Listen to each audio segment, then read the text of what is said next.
addiction specialist. I'm here, Bob Weathers, and I'm with my friend Odie Martinez. Hi, it's good to have you with me, Odie. We're being produced, thank you. We're being produced in the studio live today by Austin Armstrong, Weathers, right off my screen here. Thank you, Austin, for your presence. Really happy to have you back with us. I'm looking forward to today's topic in our interaction today. By way of introduction, just quickly, my background's in psychology. I'm a professor of clinical psychology here locally in Southern California at California Southern University. In fact, I've been very busily working the last couple of days getting caught up on some doctoral dissertations that I'm chairing, which have to do with addiction and recovery, looking at it from a psychological perspective. So this is very much kind of the foreground of my own training. I also am involved and active as a recovery coach. I work locally here in Orange County. I work with Beginnings Treatment Centers, who are our hosts for Ask an Addiction Specialist.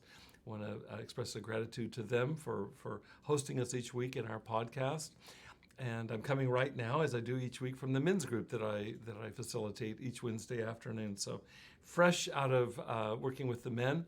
I also work with individuals and families who are in recovery from addiction, either those that are actively themselves in recovery from their own addictions, or the loved ones of those that are in recovery. And so that's a bit of the background that I bring to the conversation.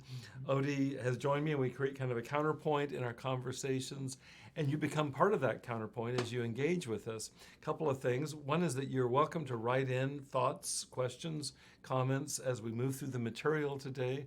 Invite you to write in the chat box, for example, in Facebook if you're joining us there, or through other means, through YouTube. And Austin will be the moderator. He'll communicate your comments and questions to Odie and I, and Odie and me, and we'll do the best we can to translate those into our conversation in real time. So thank you for your presence. Also, in case you haven't been in previous podcasts, I want to direct your attention to, we now have archives in a number of locations. I mentioned YouTube, Facebook under Ask an Addiction Specialist. You can also go to Beginnings Treatment Center and see the podcast archive there. So we have nearly a year's worth of podcasts covering all kinds of topics related to addiction and recovery. So welcome you to those resources as well. Last week we talked about healing the black hole of shame. We've been focusing on shame. Today is a little bit of a step aside from the topic specifically of shame and how that relates to recovery. It still may come up today. In fact, I suspect it will, because from a psychological perspective, shame is one of the chief impediments to successful sustained recovery, which is why we spend so much time on it, because it relates to a lot of stress interiorly for a person, and that stress translates oftentimes as higher relapse risks. So there's the logic for that. But today we're going to step back from the canvas, so to speak, and we're going to talk about growing up in recovery. In fact, my title is an odd phrase today. It's growing back up in recovery. And so that's our topic, and I'll flesh out what I mean by that kind of odd use of the English language here in just a minute. What I'd like to do is begin by reviewing something that we covered in a recent podcast. We talked about Howard Gardner, a professor of education at Harvard University, who's done the kind of seminal work looking at what he refers to as multiple intelligences. And so we'll start by talking about intelligences, and then we'll tie it into what happens in addiction and what ideally happens in recovery. And so we talked about different kinds of intelligence, and I'm going to ask my buddy here, Odie, if you have any thoughts about what comes to your mind, Odie, when you think of the word intelligence? Intelligence, to me, that would be having not only experience, but also knowledge in a certain area of expertise or non-expertise. So, like, I have intelligence in when to take a nap during the day. Oh, that's good. That's good. I like very much your broad definition. And we're going to come back to that. A lot of people will think of intelligence by what's kind of drilled into our heads growing up through the school system. And so intelligence is almost always associated with intelligence in academic subjects. And so you think about that, and it's a very important kind of intelligence. For example, IQ, which is just shorthand for intelligence quotient, really ties into certain kinds of skills that are emphasized in school, specifically quantitative skills, working with numbers, and verbal or language skills. And so those tend to be emphasized in education.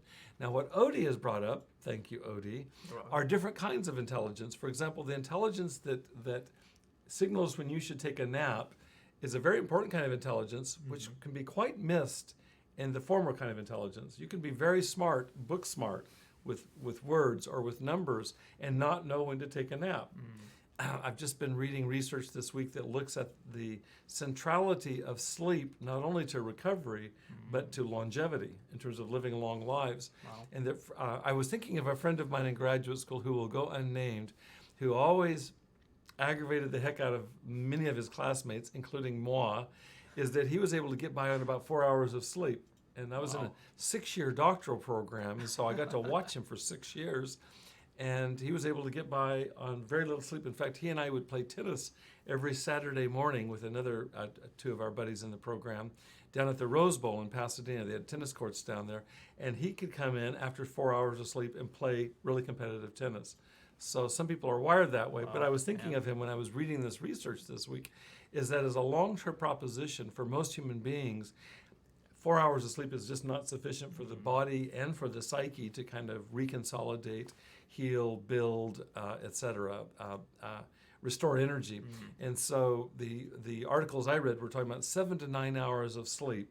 And if that includes naps for certain people, and I love taking naps when I'm able to do that, it really is about restoring bodily, physical energy as well as mental, psychological energy. And so it's an important intelligence to have. It's really not dispensable. So some people will talk about this in terms of body intelligence.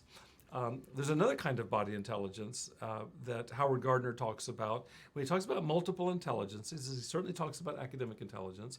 He talks about athletic intelligence. And so you no doubt have known people that are better or worse than you at athletic events. And some people are preternaturally gifted no matter what they pick up in terms of a sport. It can be the first time they've played it and they're just good at it. And they only get better. And so he talks about that. Some people have athletic, or I think he calls it specifically kinesthetic intelligence. There are other kinds of intelligence, and it's one of them is implied. Well, actually, a couple of them are implied in something you said about. I think you started by talking about. You talked about knowledge, but did you use the word wisdom? Experience. Experience. That was it. It was experience. Same thing, right? There's a certain kind of knowledge that comes through experience that definitely relates to intelligence, and we will oftentimes call that like street smarts. There's book smarts and there's street smarts. And in the last few decades in psychology, there's been an interest in studying what people call street smarts. And there's different angles on street smarts, but here's a couple of them. One is to look at emotional intelligence, which is how well do you know yourself, Odie? How well do I know myself? And there's a kind of street smarts that you don't really learn about yourself in books directly. More directly, you have to be able to access your inner world. And so that would be a kind of an emotional intelligence that helps you to read your own emotions. That translates to another kind of intelligence that's called either social intelligence or interpersonal intelligence, and that is being able to read other people. And so you can see how street smarts is being able to come into a situation and size it up. If you're a salesperson, can I make a sale here?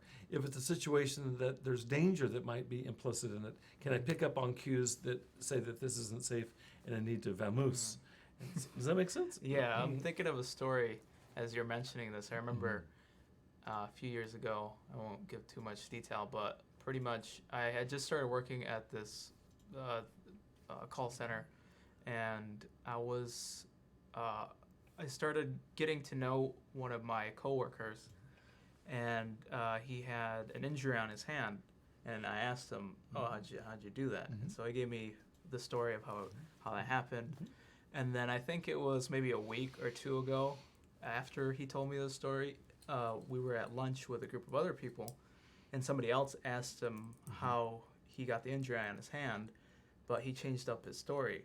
So as soon as that happened, I was just like, I need to be careful with this person.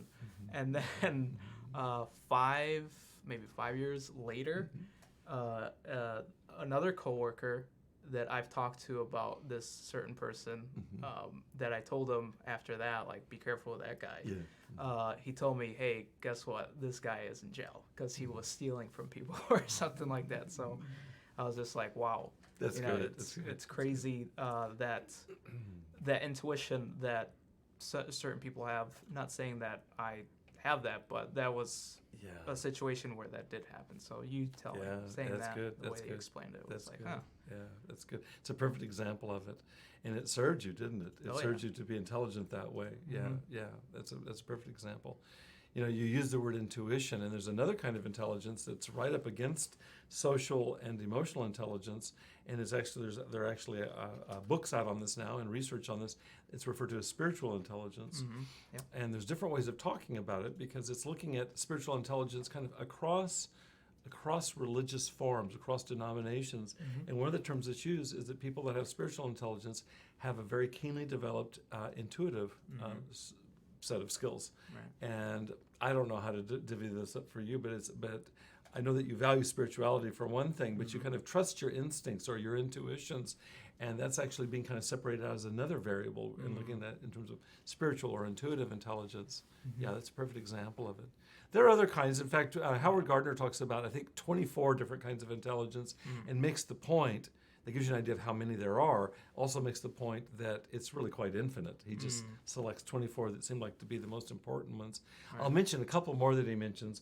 One that he talks about is creative intelligence, and that would be, that would manifest, for example, as a kind of artistic intelligence. And so some people are very well developed, maybe very early on, have a certain kind of genius for bringing things together in a novel way, a creative way, and so they're gifted with creative intelligence.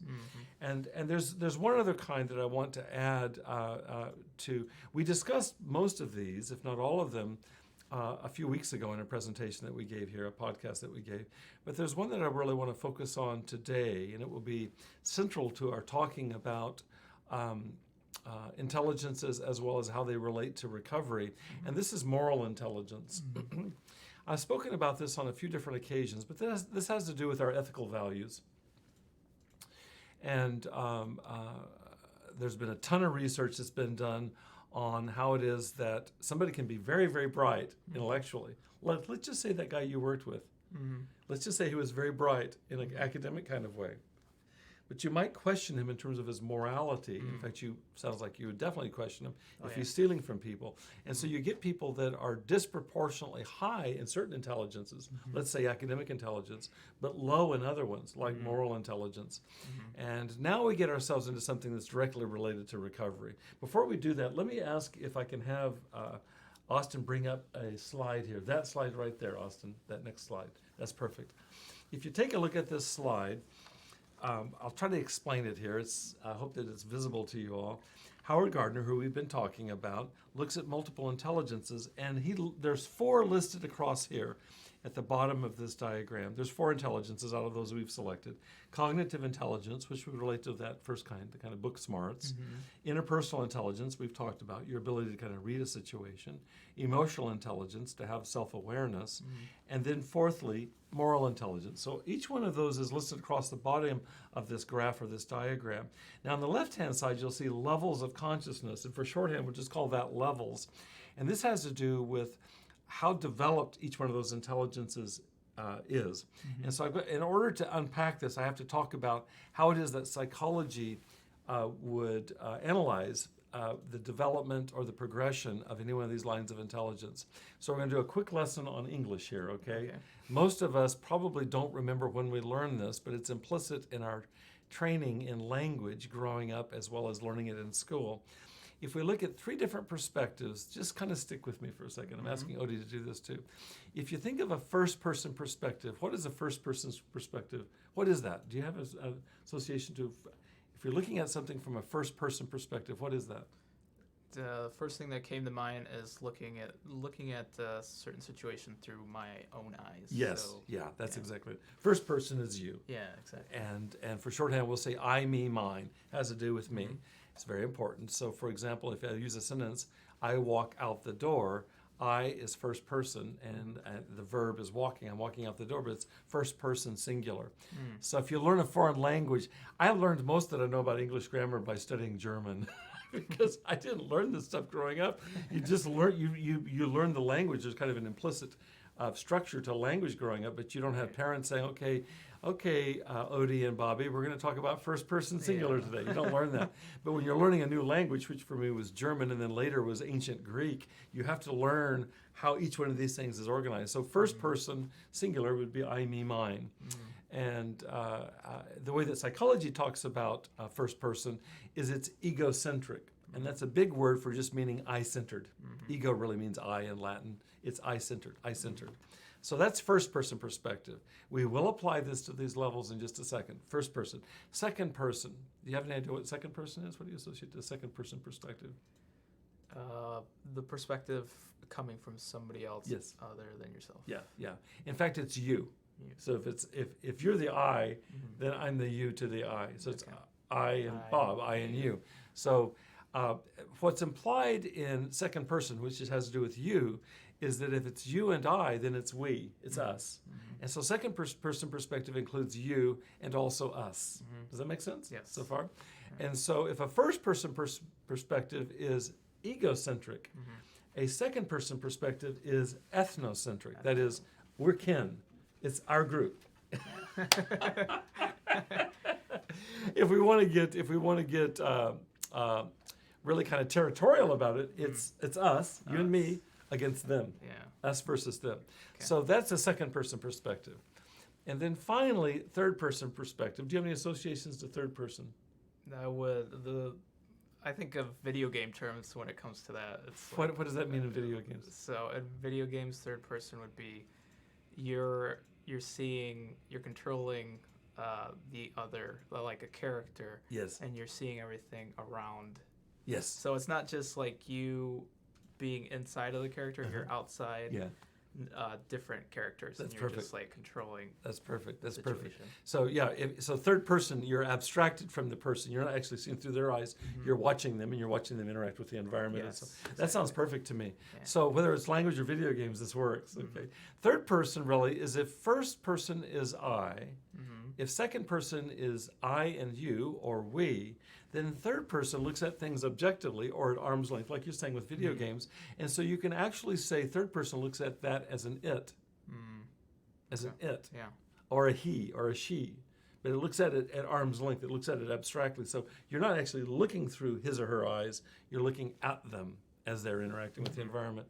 And so it's tricky to talk about it this way. But if you look at things from a third-person perspective, you're not identified with that figure the same way as if you're looking through their eyes. If we talk about this in terms of human beings, if it's egocentric I or ethnocentric we, then if I look at things from a third-person perspective, people that aren't our kin actually, it's all of us. It's all of us. It's you and that character. It's you and that character. And it's really not I and you, it's I and him, I and it. Does that make sense? Yeah. Third person turns it into he, she, or it.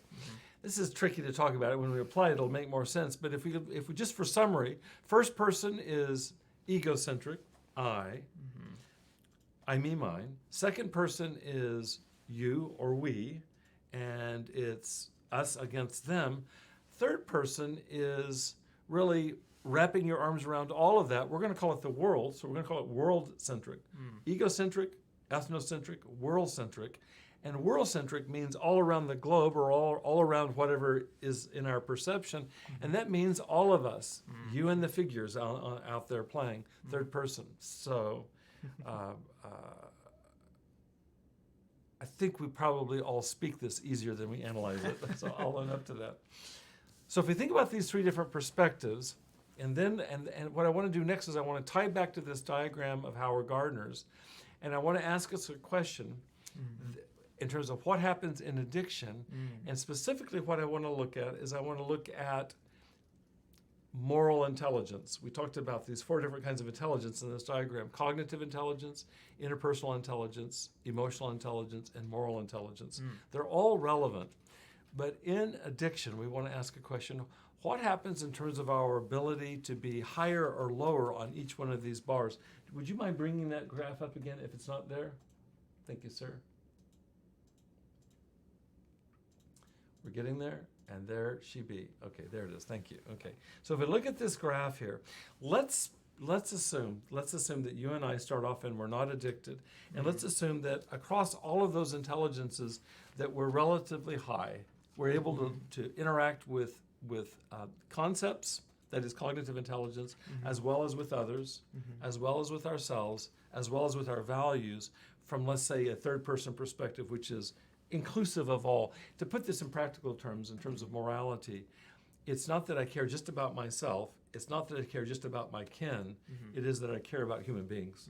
And as soon as I move towards that kind of compassion, which is the heart of at the heart of any religion, including Christianity, is that you think about stories, because I know of your own background. Right. You think of Jesus' messages about accepting those that others would reject, whether they were of a lower class or of a different religion, or of a different gender, or were diseased, or all the ways that he got his arms around to all people. That's like the epitome of world-centric morality. Yeah.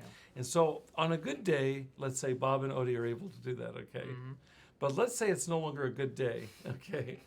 So what happens in active addiction is this, is that these columns that we've seen that represent our massive intelligence, they begin to slip and slide. And oftentimes the ones that begin to give include our connection to other people, include our ability to be with our own feelings in a way that is gracious towards ourselves, and particularly in terms of living in accordance with our values.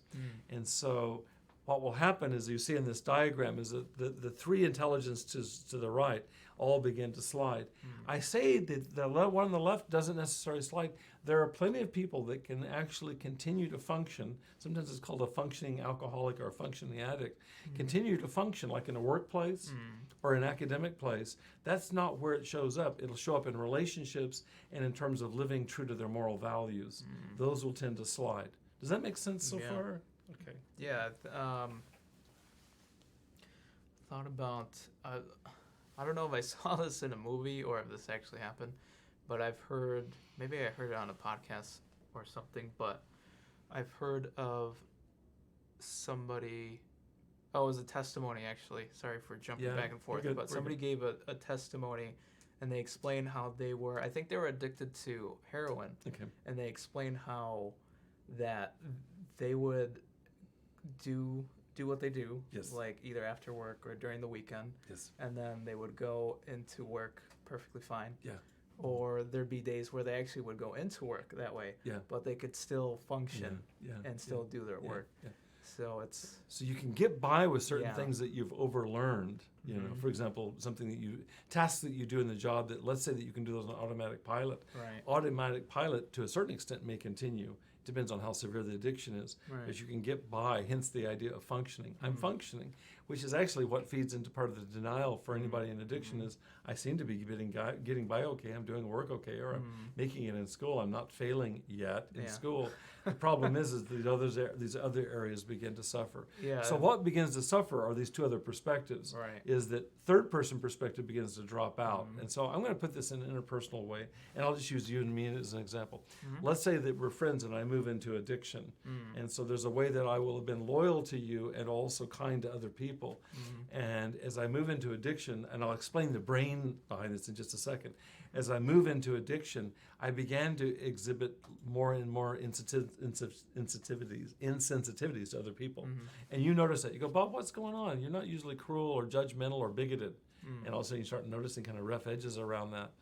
And that would be, I'm slipping in terms of that third person moral dimension as well as interpersonal dimension. And then all of a sudden you say, Bob, I'm worried about you. And I turn it towards you now. I turn it towards you and I start throwing knives at you, so to speak. And so now it's not only third person that suffered, it's actually cut into the second person. I'm even going against the we. And pushed far enough, addiction will move eventually into the egocentric. Specifically egocentric, exactly. That's all I am. I care about myself. Makes sense. And when I speak to young men and women early in recovery from addiction, there'll be no one in the room that is immune to this. Everyone can acknowledge, that's eventually where it ended up for me. It doesn't matter if the addiction is to substance or to behavior. It becomes more and more, to put it in this language, it becomes more and more selfish. It becomes more and more kind of encapsulated in itself. Yeah, definitely. That reminds me of I had a falling out with a really good friend for that same reason. Okay. You know, it started out. Just to give like an overview, I wanted him to pretty much move in to over here in California, and it just didn't work out. But I never thought like of the consequences of like, okay, well, this might happen, that might happen. I was just thinking, well, you know, I'm gonna have my best friend over here. Yes, That's all yeah, that matters. yeah. I am gonna have my best friend here. Yeah. I don't care what he thinks. I don't care what this other person Yeah, thinks. yeah, He's gonna hang out with me every day. So it just never worked out. Yeah, it's not to say that we can that it's only addiction that will move us into this. If you think about it, I don't know the situation with your friend, but if something really matters to us, or my way of thinking, if I really get activated emotionally by something, so you say something that 9 out of 10 people wouldn't react to it, but I react to it. It touches like a sore spot for me. When I move into that, I'm going to move more and more inclined to move into a selfish place. And so I'll forget that we're friends and I'll lash out at you. And so it doesn't require for me to be addicted. I want to pause for a second and talk about what happens in the brain to say why it's specifically of interest when we're talking about addiction. And then we'll look at possible solutions to this in recovery. Is that the part of me that cares about other people, as well as, thank you, I'll check that out in just a second. The part of me that cares about other people, as well as the part of me that cares about living true to my values, requires a fully functioning frontal cortex, which is the front part of my brain. And in active addiction, as in high emotional activation, that part goes dark, that part goes offline. And so what I'm left with is the midbrain in between my ears. The midbrain is the emotional center of the brain. It's also connected to survival. So you can see why it moves into being selfish, so to speak, because now my friend moving out here relates to my survival.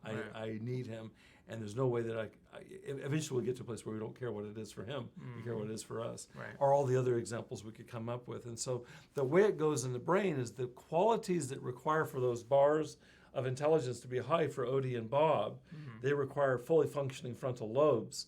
And because addiction is related to the reward center of the brain, which is connected to our emotions, is that part operates, this part goes dark, this part goes alive, and soon enough we begin to slide in terms of our own emotional intelligence, our interpersonal intelligence, our moral intelligence of operating in the world. And so we move from being able to access third person down to only second person, down to only first person. And honestly, most of the people I work with know what it's like to be in first person, and they're trying to evolve out of that. It's good news, bad news. The bad news is that first person is really limiting. It's in some ways it's dangerous to be around it. The good news is the brain is marvelously resilient, and so if I can break the stranglehold of addiction, the brain will more often than not recover full functioning. And so when I say grow back up in recovery, I mean that. I just met with a group today, and I put it out there. I said, I'm assuming, as we sit here with a dozen or 15 men, I guess, I'm assuming that all of us in this room, before we were actively addicted, were caring towards other people. And I said, I could be wrong. There could be some exceptions. There could be, honestly, there could be. And I wasn't just saying it. There could be some people here who have never been kind to other people, but I'm not assuming that. Some of these men are new, so I don't know them, but all the men that I do know, I know have kindness in them, have consideration, have an ethical core in them, because we discuss this in some way a couple of times a week.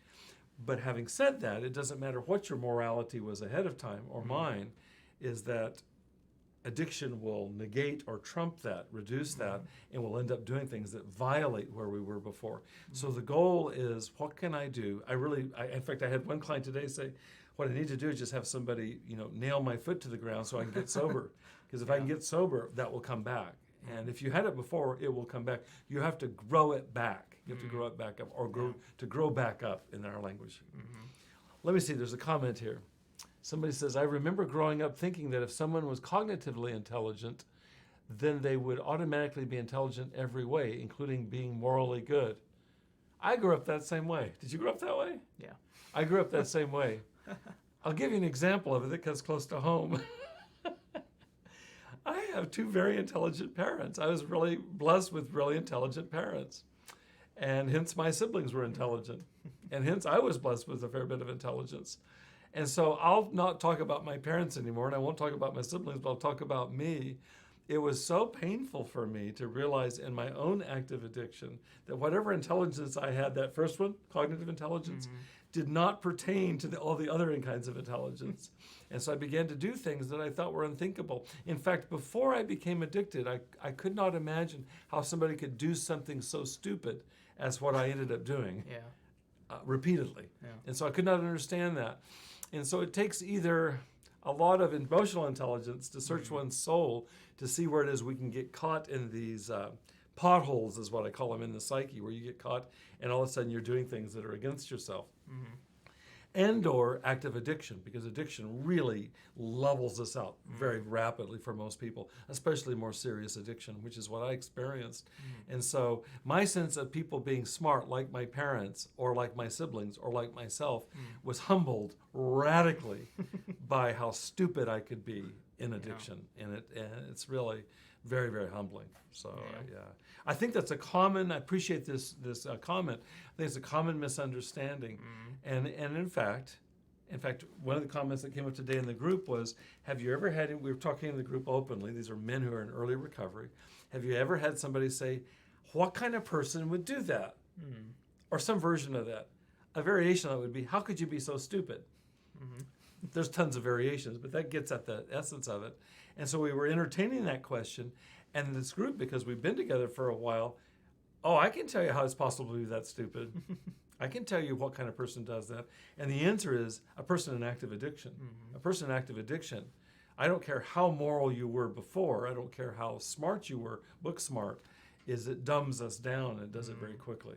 And the way to understand that without getting into moral judgments per se, I think there is a morality. I don't think it's okay to do the things that happen in active addiction. But I think to talk about somebody stopping doing that while they're still addicted doesn't make any sense, because the part of my brain that would register that I need to stop needs to be back online. So I've got to interrupt the addictive process. And once that's been interrupted, then I can recover. And honestly, what happens to people oftentimes in early recovery is that they begin to deeply regret what they did when they were in active addiction, because they were doing it kind of on automatic pilot.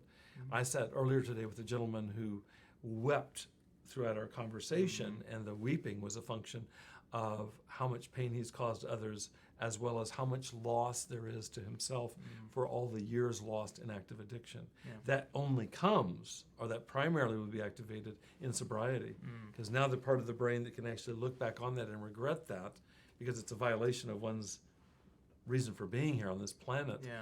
When that comes on board, there's a lot of grief to be expressed. Does that make sense? I completely agree with that, especially on my end. Personally, that's how it was, like a year after being sober, so to speak. Just thinking back and just thinking how certain situations could have been different if I would have obviously done things differently. But that sense of regret, but nevertheless, the sense of being thankful and grateful to having that sobriety and knowing that things can turn around. May take some time, but definitely turn around. As you were talking, I was thinking what you're modeling, Odie, is a kind of emotional intelligence to be able to reflect. It takes a kind of emotional intelligence to reflect with integrity on one's grief, on one's limitations, what psychology calls one's shadow, to be able to own one's shadow and to grieve the suffering that's caused you or caused other people that you care about. It takes a kind of emotional intelligence and fortitude, and I would say courage, to be able to hold that. And that courage and that fortitude and that intelligence is only afforded with a non-addictive brain. I don't want to reduce our conversation down to brain, nor do I want to exclude the fact that the brain really matters in all of this. So what is the goal then? Well, we've already established the goal is to grow back up in recovery. Is if in addiction I grow down or backwards. Austin asked before we began today, he wanted to send out a little quiz, a poll, and that is how many of you have stepped backwards? How many of you have backslid? How many of you have gone down in terms of intelligence? If we look at this diagram, how many of you have felt your intelligence go down? And I'm hoping that if you have any relationship to addiction in your own life, and even honesty with relationships that have been really relationships causing a lot of reactivity, is that we'll all be able to identify how it is that, given a certain set of circumstances, I'm going to pick addiction as one of them, is that we begin to lose traction and begin to regress. We begin to diminish in terms of our intelligence. And so the goal is, if addiction makes me grow down, I don't think that's a phrase, but we're going to use it, grow down, then we want to grow back up, and that's really the goal. I want to ask for us to engage in an exercise for the next minute or two. We've talked about a half a dozen intelligences today, if we include the earlier conversation with Odie. This will apply particularly if you're in recovery from addiction, or if you have a loved one in recovery from addiction. And the question is this: where do I need to give my attention? Which line of intelligence deserves my attention right now? We've talked about cognitive intelligence, we've talked about moral intelligence, interpersonal intelligence, emotional intelligence, and so on. Where do I need to give attention? So let's spend a minute just reflecting on that. If you're able to start journaling, I encourage you to write down a note or two, and you can fill this out later after the podcast today.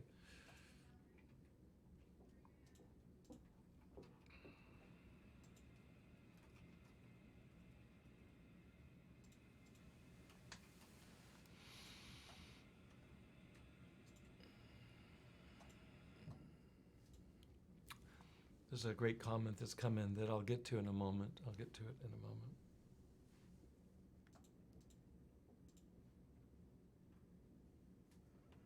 So I want to start just with you and me, Odie, to talk about it, if you don't mind, and I'll share as well. Okay. In your own experience around addiction and coming out of it, in terms of recovering, can you recall one of these arenas of your life where you felt like, I really need to get to work on this, I need to grow this back up, so to speak? In terms of intelligence, definitely, obviously, the emotional part, the emotional intelligence. Just going back to when I shared about the falling out that I had with my friend, you know, that wasn't just happening in my interpersonal relationships with other people, but it was also happening in intimate relationship, you know, with my now wife, and just seeing how that affected us together, and just thinking back now, how before I was very, very secluded. I didn't really like talking to many people. I was very kept to myself, and I didn't really like hanging out with people outside of just my now wife and I. And now, after like 2 years later, now I look forward to that. You know, I get filled emotionally hanging out with other people, and our calendar shows that as well. So I think that I saw that when I was in the middle of recovery, and I knew that I needed to take care of that. And I wasn't really brought up that way of, I need to take care of myself emotionally. It was just, I guess, kind of subconsciously, it just worked out that way, emotionally, and then spiritually. So it all kind of went hand in hand as well. What alerted you, do you think, to the emotional intelligence? I understand what you mean. You weren't raised to value that necessarily. Do you have a sense of that? How that come up for you? What made you aware of that?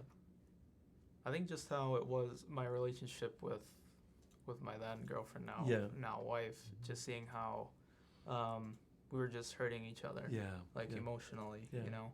And so just seeing that and understanding that I don't want to feel this way towards you, and I don't want you to feel the way that you're feeling towards me, because I know that's not who I am as a person, and I know that's not who you are as a person. So I think just going through that back and forth battle with each other definitely probably alerted us. Definitely, that was, if anything, that was one of the main things.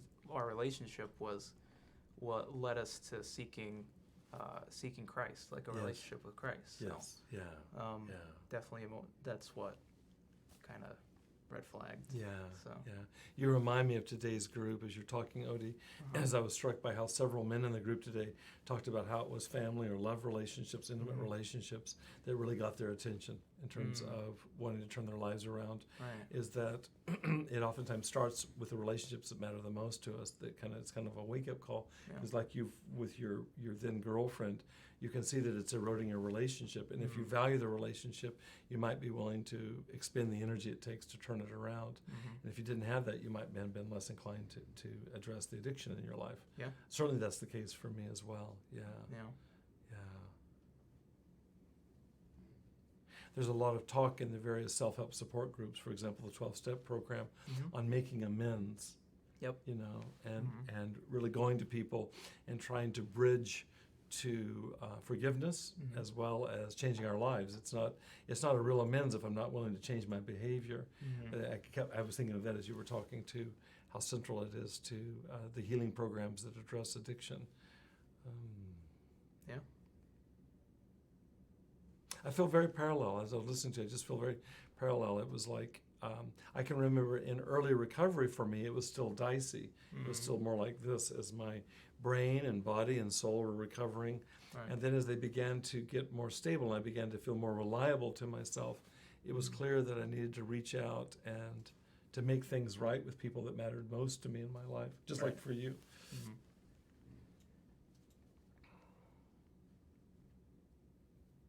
It also became important for me to cultivate really a really kind of regular discipline of spiritual practice. So for me, in terms of spiritual readings and prayer and so on, that became really important to me. It was like non-optional. I felt like, and so it was like it began to be committed towards building and supporting a vital spirituality. I felt like that was important to me. Oh yeah. You talked about relationships, beginning to spend more time with people, and certainly for me in terms of not only wanting to apologize for things I had said and done, but also to work to clear those out of my life so that I'm way less likely to ever do that again. Yeah. There's a comment or a question that came up. It looks like there's two here. Let me start with the first one. Where does the idea of having an inner child fit with this idea of growing up? My understanding is that we always have an inner child aspect that we don't outgrow. Can you grow up and keep your inner child healthy? It's a great question, and my answer is yes, yes, and yes. All I mean by that is that I think in order to have a healthy relationship with ourself across all of the ages, if you think about it developmentally, requires a kind of emotional intelligence, and I would also dare say interpersonal intelligence, a social intelligence that requires having an intact navigational system. And I think of that in a biological way. I think of that as being a brain that's fully intact. And addiction really compromises my capacity to take care of myself, which is emotional intelligence. And I would include in that the inner child. If you think of the inner child as being curious and creative and kind and innocent, it's like those parts require a lot of very healthy boundaries and protection, and that takes full frontal lobe function, to put it in that way. And I think one of the things that happens for us, it's implied in what you were saying, and I certainly hope it comes through in what I'm saying, is that I violated that inner child in addiction. I've got images of myself from childhood that I carry with me in adulthood in terms of there are certain qualities that I really value about myself, and they just kind of went offline during the worst of my active addiction. And so I would, when we talk about growing up, I don't mean to grow up and get rid of the inner child. It's like grow up to be able to protect and nurture and celebrate the inner child. So I think it's a great question, and that would be my response to it.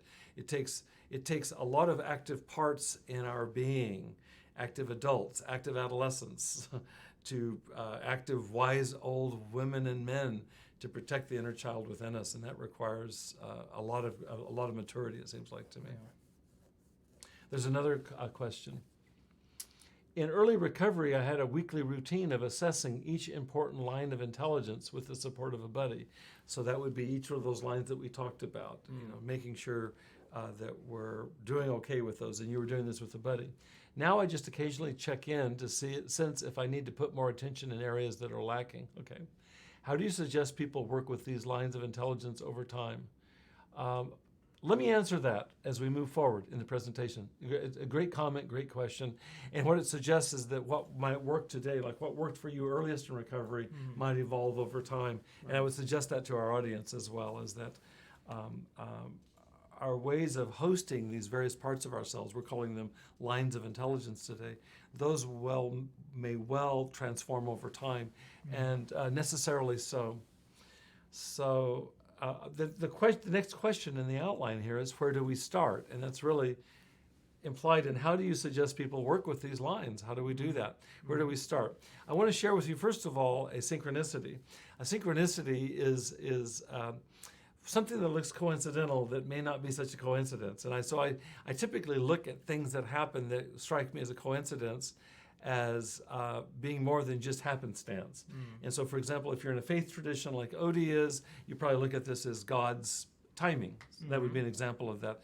The term synchronicity was made famous by Carl Jung, the psychiatrist, and he talked about it in a very similar way. It's really a sense of fate or destiny or God, the divine, coming in. And so I don't want to overdo this next example, but it is an example of what my daughter Amanda grew up calling a coinkadink. And we would wink because she and I both had a sense that a coinkadink isn't necessarily a coinkadink. I think I've shared with you all that I swim nearly on a daily basis, and just recently, in the last week, I went swimming. I was preparing this material for today. I went swimming, and after swimming, I was a little bit achy. I went, there's a jacuzzi in this community pool, and I sat down in the jacuzzi, and there was only one other person, a woman across the jacuzzi, and I noticed she was reading a book. And so I just sat there enjoying the jacuzzi, and then I looked over at the book, and it was a skinny book. And I thought, I wonder if I can guess what that book is. It was out of sight. I couldn't really see, the words on the book. So I was looking at it, and then I started realizing, I think I know what that book is. And so I said, are you reading the Four Agreements? And she said, yeah. And I said, I thought that was. I recognized it. And so I sat there. I was just trying to be friendly, and that was into that conversation. That was into my friendliness. And then I paused for a second, and I said, could you do me a favor? And I said, would you mind? I said, I read that book, but it's been several years ago when it first came out. Do you mind repeating to me, just reading to me what the Four Agreements are? I wasn't sure how this would land because it's kind of intrusive. It's like, can I just read my dadgum book and you leave me alone? Pass. But she was very kind to me, and she read the Four Agreements to me. And as I was sitting there in the pool, I realized that those Four Agreements, you could do worse as a way to start in terms of how you address these lines of intelligence than the Four Agreements. And so I've got those here today. Austin's going to bring them up. They're actually listed here in order. And these are the ones that she read. I'm going to have to read them, and it's microscopic on my notes. But this is exactly what she says. She says the first agreement is be impeccable with your word. And it's really tied into what we've been talking about in terms of operating with integrity, telling the truth, being clear about that, not being unkind, be impeccable with your word. Secondly, don't take anything personally. Oh, thank you.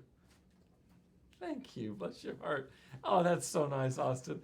Don't take anything personally. That's so much better than this. Don't take anything personally.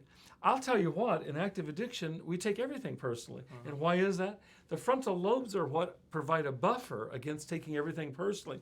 If you take away that buffer, all there's left is the emotional center, which is just the reactive self. And so don't take anything personally is a goal, I think, in recovery, is can I develop the capacity to not take things quite so personally. And I think related right to that is the third one, which is don't make assumptions. So rather than assuming what's going on for you, how about if I inquire? And how about if I make clear as possible my communication so that you don't have to make assumptions about me either. And then the fourth one is my favorite one, which is just always do your best. These four agreements, I recommend the book. I already said it's a skinny book, and you can read it in a jacuzzi. Just don't have me around because I'll inquire about it. I was thinking that those four agreements aren't that dissimilar from the heart of the ethical teachings of any religious tradition. In the Judeo-Christian tradition, for example, you have the Ten Commandments. And there's a parallel to many of the Ten Commandments there. Or in the New Testament, you have the Beatitudes, Christ's Beatitudes. And they also relate to these kinds of attitudes, that four agreements. And I think you can find this across traditions for looking at how do I begin to rebuild my moral intelligence? Well, I think, like I say, I think you could take good instruction from the four agreements as a place to start. Let me be impeccable with my word. Let me not take things so personally. What's the third one? I have to look at it. Don't make assumptions. I got to work on that one, obviously, because I can't even hold it in my mind. And the other is just to always try to do my best. I think that that's a good start. And I furthermore want to answer this question. I think this is from you, Angela, and if it is, it's a great question. How do you suggest people work with these lines of intelligence? You started by talking about working with a buddy, and then over time you began to assess yourself. I think this is one of the geniuses or one of the real values, and we already referred to it, in the self-help support groups. Mm-hmm. The 12-step support groups. In recovery, you have 12-step support groups. You have like AA and NA, Al-Anon. You also have Smart Recovery. I'm very involved in refuge recovery. There are all kinds of resources. Integral recovery, which I'm also involved in. All of these approaches have one thing in common, and that is supporting or creating what you're talking about, Angela, in terms of a buddy system or accountability, so that, you know, I'm sure that you had friends in the programs that you worked in that supported you to make sure that you were straight with yourself. Yeah. You know, we're honest with yourself. Yep. And early on, we actually need each other to kind of lean on each other. And then over time, we get to where we can stand on our own. Reminds me of having kind of training wheels on a bicycle, is that it helps to have some support early on. And so I really advocate that. I think it's one of the real values of having accountability in a 12-step support group, for example. It's one of the values I find that every one of these traditions I just named has some idea of sponsorship, where you have a mentor that you report to that tracks you as you work various steps or stages of your recovery. And so I think that that's another resource that ties right into this, is that we don't have to be an island as we're doing this work. I want to suggest, as we do each week, that there's hope.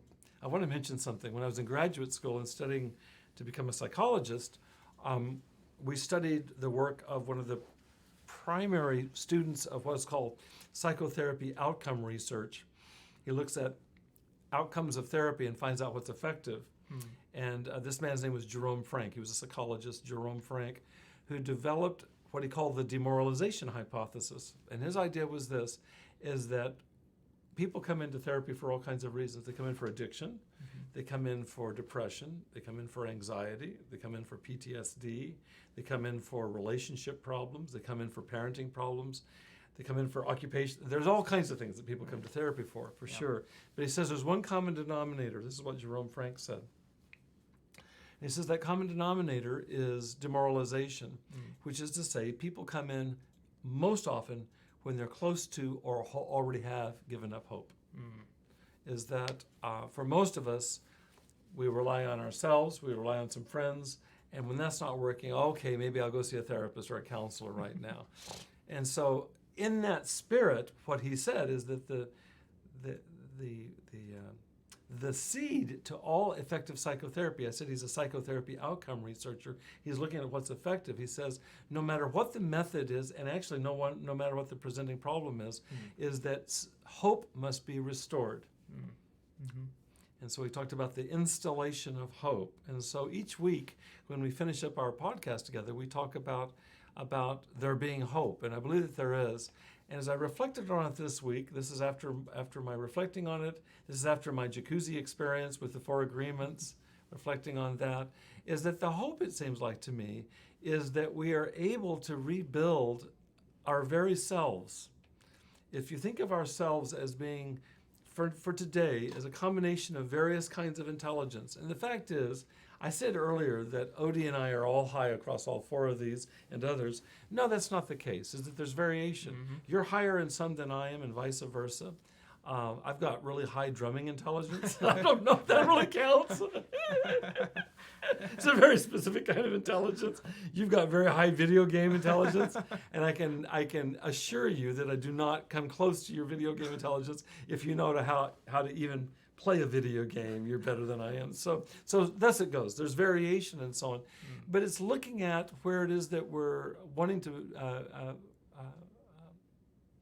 wanting to make change, wanting to assist ourselves in making progress. It's where we're putting our attention. And as we said earlier in the exercise, where do I need to place my attention? I'll say this much, is that there's no one coming out of addiction who can afford to ignore the dimension or the developmental line of moral intelligence, is that we've all slid there. There's an implied gift in this, and I want to emphasize this today, and that is that even though somebody might say, how could you think that, or how could you be so stupid? And I understand why people say that. I think for the most part they're scared. It's horrible to see somebody that you love in addiction doing things that are destroying themselves and perhaps a relationship. Totally understand that. But the fact of the matter is addiction does reduce us or regress us along every developmental line, more than likely, including eventually our cognitive developmental line. So you could say that addiction is a regressive illness, and that's true. And so the good news in this is that it doesn't mean that Odie's a bad person or that Bob's a bad person. What we want to do is we want to rebuild who you really are. That's why I say we rebuild our very selves, is that that's what you've done. And that's what you're committed to doing. The same for me. I want to be here. In fact, I'll finish with this. Is today I asked in the group that I led, I said, what is it that you all say when you're doubting wanting to continue in recovery? These are people all early in recovery in a treatment center. And people had different answers. And a couple, three of the men said, I think of my family. I don't want to let my family down. But I liked what one person said. He says, I think of myself. And I said, well, say more. And he said, I want to be all of myself. And he says, I know that there's no way that's true in addiction. Is I'm selling myself short. And he said, frankly, I'm sick of selling myself short. And so when I have moments of doubt, or when I have moments of shame where I judge myself, I think, doggone it, I want to make it around the bend on this because I really want to be all that God made me to be. I want to be all of who I am. And that's what we mean by being, by rebuilding our very selves. I think it's possible. And I think it's important maybe early on especially to find support in rebuilding ourselves, to find support. And it's not just any support, it's support that actually is supportive. Because there's plenty of people that would judge you or me for being addicted. And there's some people that will actually do this. They'll be done with us. We want to find people that actually see through your addiction or my addiction to who Odie really is, to who Bob really is. Those people that have eyes to see, I want to be in their presence. And then I want to begin to rebuild myself from the ground up. And it's possible. The marvelous thing about this is that we're extremely resilient beings. And that if we commit ourselves to recovery, and sustain that commitment, is that the probability is very high is that you'll begin to grow across all these dimensions we're talking about, and then you'll wake up one day and recognize yourself in the mirror for the first time in a long time, and that's a good thing. Good stuff. Any final comments from you? Are we good to go? I think you wrapped it up pretty good. That's couldn't say it any better. Thank you. Thanks, Odie. Thanks for being here today. Thanks Thank you all for joining us today. Really appreciate your presence. If you began that exercise, I encourage you to continue that exercise in the spirit of Angela's comment here of kind of checking in with yourself, is why not set some benchmarks for yourself? I do this myself. I used to share this with others, and I used to actually track it in my calendar, and now it's just built in.